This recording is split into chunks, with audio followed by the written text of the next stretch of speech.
So guys, eto na yung format ng Kiwa. Yan, pag naka-registered ka na. Yan.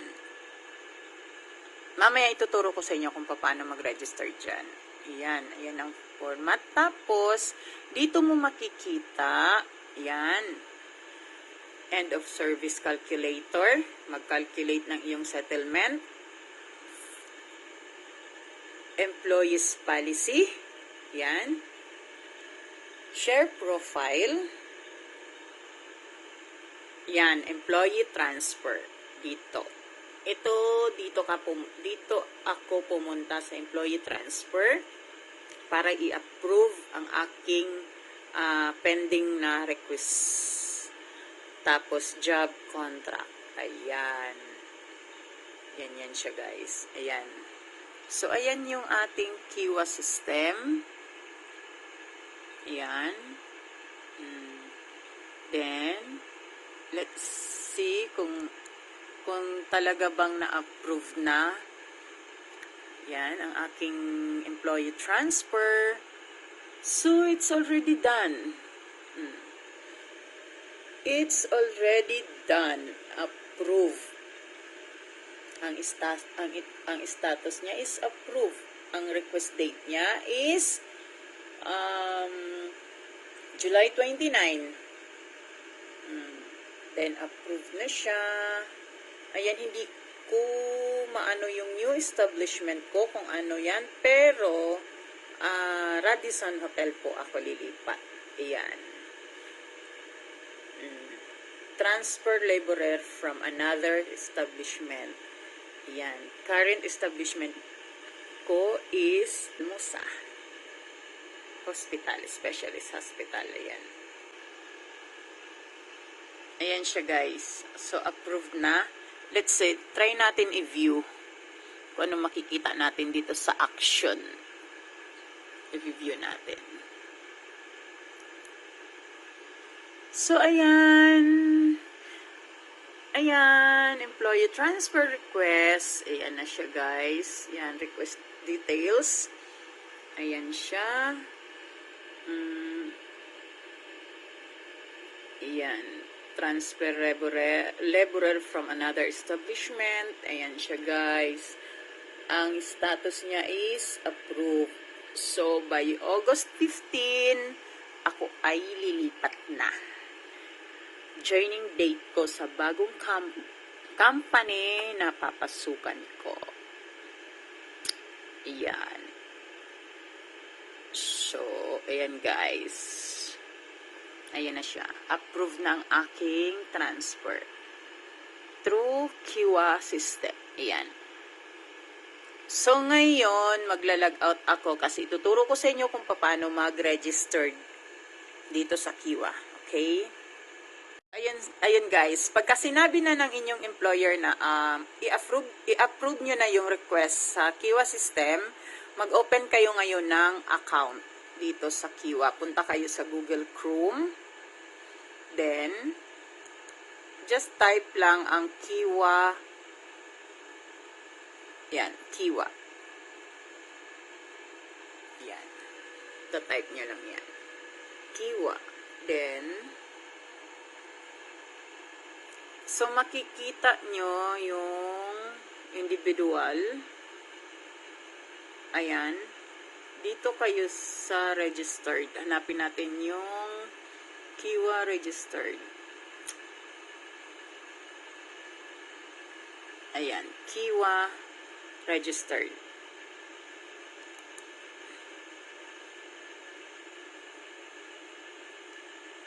So, eto, merong nakalagay dito. How do I create a Kiwa account? Ayan. Ayan. Kasi meron tayong ika-copy-paste na link dyan. Ayan. Nakalagay dyan. Open the website. Ayan. Ito. Copy-paste natin yan. Then, ayan. Enter your ICAMA number. Select your date birth. Ayan. Then, enter the verification code sent by AbShare to your mobile. Guys, kailangan may AbShare, ha? Kailangan niyang AbShare na yan. registered kayo sa AbShare. Kasi lahat ng ating record nasa AbShare lahat. Dadaan lahat yan dyan sa AbShare na yan. So, eto guys, ika-copy paste lang natin to. Wait lang. Yan, i-copy paste lang natin yan siya. Dito. Para hindi ka mahirapan. Mag-new ano tayo. Dito. Paste. Then, enter. So, ayan na guys. Yan. Enter ang ikama. Tapos, gawa ka ng password. Ayan, kasi nakalagay dyan, sign in, diba? So, dito ka sa sign up. Kasi wala ka pang account. So, dyan tayo sa sign up. Ayan. Ilagay mo yung ikama number mo. Then, itong birthday, actually, hindi ito birthday.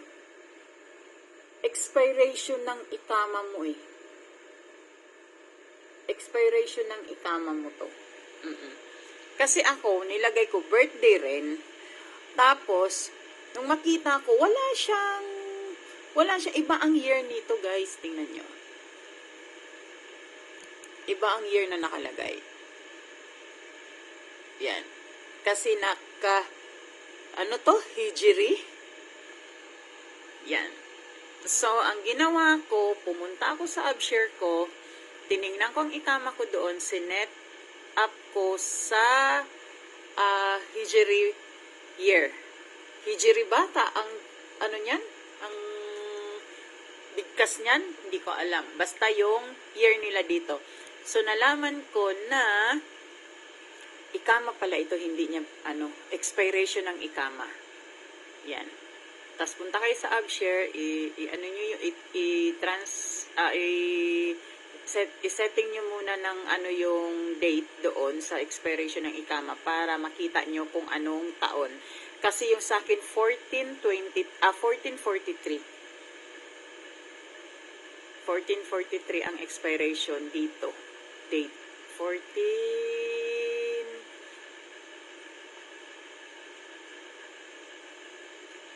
1443 ba? Basta sa ganyan guys. Yan. Ayan. Ayan na siya guys. Ayan.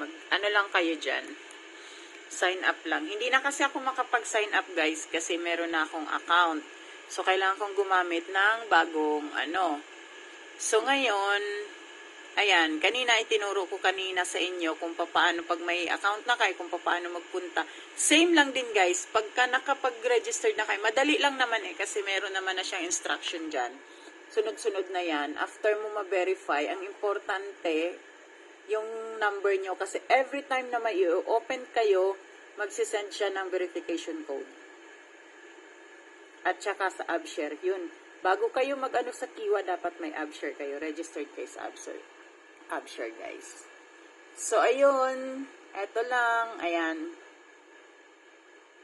Ayan guys. So, yan, dito ka lang pupunta, copy-paste mo lang yan, tapos, ayan, yung link na yan para makapag-registered ka. Tapos, ito lang, ayan lang, ang gagawin mo. Yan.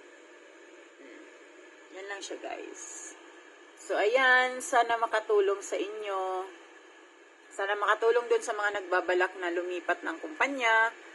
Ayan, sana makatulong ito, guys, ang konting kaalaman. Based lang po to sa aking experience ng pag-transfer. Ayan. Sana nakatulong po sa inyo sa mga nagbabalak pong mag-transfer ng kumpanya dito sa Saudi Arabia. Sana po makatulong sa inyo yung kaunting kaalaman po. Based lang po yun sa aking experience po. Yung mga sinabi ko po sa inyo ay sa akin lang po. Sa akin, sa pag-transfer ko, smooth po lahat. Wala po ako naging problema kasi nirelease naman po ako ng aking Pero syempre, nung mga time na nagpa-process pa lang po ako ng transfer ko, ng resignation ko dito, syempre, meron akong mga haka-haka, meron akong kinakabahan ako na baka hindi ako i-release ng kasi sabi nga ganito, baka hindi ka i-release ng iyong employer, ganyan-ganyan. So, syempre, kabado din ako habang tumatakbo yung Pero ngayon, kasi nga, inassure naman ako nung aking mabait na boss din doon sa lilipatan ko. Inassure naman niya ako na dahil sa bagong policy nga ng Saudi is hindi tayo mahihirapan mag-transfer. Ayan guys. Pero hindi lang po talaga ako sure doon sa mga nasa bahay po na nagtatrabaho. Hindi lang po talaga ako sure kung matransfer po. Pero kung mas maigi po, kung may mga katanungan po kayo, direct na lang po kayo sa ating government po. Meron naman po tayong mga naatasang dito sa Saudi na pwede po nating mapagtanungan kung kayo po ay nasa bahay. Pero ang pagkakaalam ko po, pagka kayo po ay mga skilled worker, or yun, kagaya ko na housekeeping dito sa Saudi, madali lang po ang mag-transfer.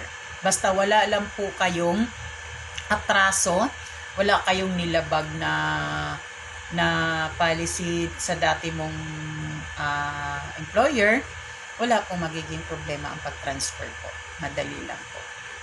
Doon lang po, sa Kiwa system lang po, lahat. Wala po kayong lalakaring papeles, wala po kayong lalakaring pupuntahan na ganito para fill upan. Wala po, kundi yung Kiwa system lang po. So, ayun guys, sana nakatulong sa inyo, sana nakatulong ang konting kalamang ito. Ayan guys, kita-kita uli sa susunod kong video. Thank you for watching, sana nakatulong. And please, kung hindi pa po kayo nakasubscribe sa aking channel, please like, share, and subscribe my YouTube channel, Iram the Crazy Lady. Iram, Ram. It's up to you guys kung saan kayo komportableng bigkasin ang aking pangalan. Either Iram, or Ram, the Crazy Lady. Same lang din yun guys. Kabalagtaran lang po yun ng Mary. Kung nahihirapan po talaga kayo, Mary the Crazy Lady. Ayan guys. So ayan. See you sa susunod kong video guys. Don't forget to tap the notification bell para updated kayo sa aking mga upcoming video. Okay? Thank you for watching guys. Bye! Bye! Have a nice day! Ingat po sa lahat. Magpabaksin na po ang mga hindi pa nagpabaksin. Huwag pong matakot magpabaksin for our safety, guys. Ayan. Thank you for watching, guys. Bye-bye! Bye!